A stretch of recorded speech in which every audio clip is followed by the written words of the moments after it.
Hello, today I'm just going to take time out. I'm going to start a series. This is Dr. Doreen Burt's humanitarian, CEO of Informing Our Children Incorporated. I'm taking a day off to just relax. No makeup, hair raggedy, no lashes, and just be me. So I'll be doing a session called What You Don't Know Will Hurt You. And so my friend was just talking to me about purchasing a home. And I purchased my first home at 24 years old, and I remember the experience, which made me want to have a knack for real estate. My experience really, to me, traumatized me, I would say, because you get a house, all their furniture gone, and the house looks like, what the heck happened?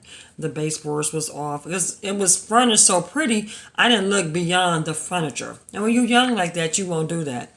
So let's just talk about buying a house. The first step in buying a house, is to repair your credit. Credit is everything when you want to buy a house. Don't freak out, don't panic. You can do it. I bought a house at 24 years old, my first house. You can do it. So let me tell you what you need to do. First of all three credit bureaus do allow you to get a free credit report. Take your credit report, look at it. You can repair your credit. It's your credit, it's your file, you can look at it. So take time out and get your credit reports, and then look at each item to see what belongs to you and what does not belong to you. If it does not belong to you, write a letter to dispute it. And they have up to 30 days. If they don't comply or reply, then those items can be removed from your credit report. Then look at your delinquencies. Start working with each creditor to pay them off rather than file bankruptcy. You can take each creditor, call them and say, hey, I owe you $400. Can I pay you $30, $20 a month? Eventually, you're going to pay them off, and you're going to get back in good standings.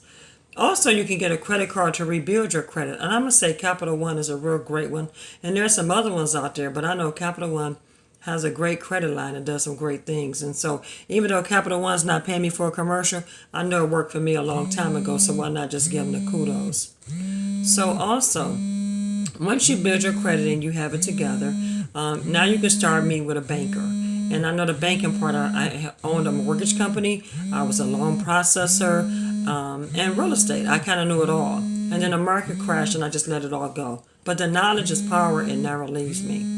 So I want to share with you so you can, have the opportunity to be able to purchase your first home.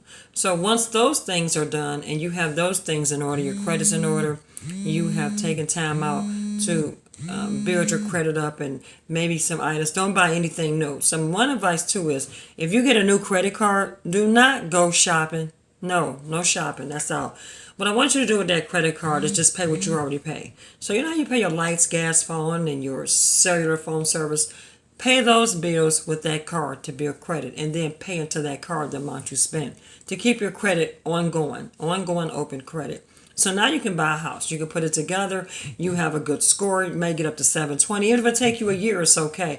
But keep those payments on time. But don't have too much credit, because then you'll be overextended and it takes away your buying power.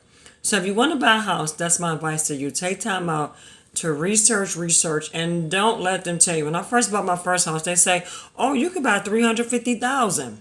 In reality, I thought about some things. If you lose your job, if something go wrong, will you be able to maintain that payment and still hold your house? Most of the time, no. Your house will foreclose on you. Why do that? And there is some programs to help you.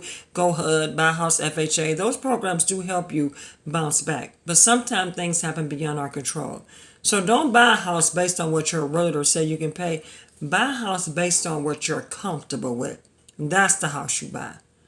So with that in mind, become a happy homeowner. If you ever want to talk to me or just send me an email, it's DOREEN, B as in Barney, ERTS@gmail.com. I'm more than happy to answer your questions if you want to actually get into buying a house and really understand the logic. Because I was 24 years old and I felt like I was ripped off. And I felt like my realtor was older and I looked for her for advice to help me. Instead, I bought the house and never talked to that woman again. She knew she sold me that lemon. And I never want to be like that. I tell people I'm always 100. I keep it real. What I can do, I can. And what I can't, I can't. And sometimes, even in friendships, sometimes you just got to take the hit. It doesn't mean your friend's jealous because they're telling you not to do this. It just means they may have a concern. Because sometimes we think people are haters and they're not. They're spectators looking to tell you, you might not want to do that. So sometimes take the advice of others, and it just makes that difference. So again, this is Dr. Doreen Burst, the humanitarian. I'll be coming to you with what you don't know will hurt you. So that series will be coming up, and I might just be made up or whatever. I might just be like this because this is me all day long. Sit in my kitchen relaxing.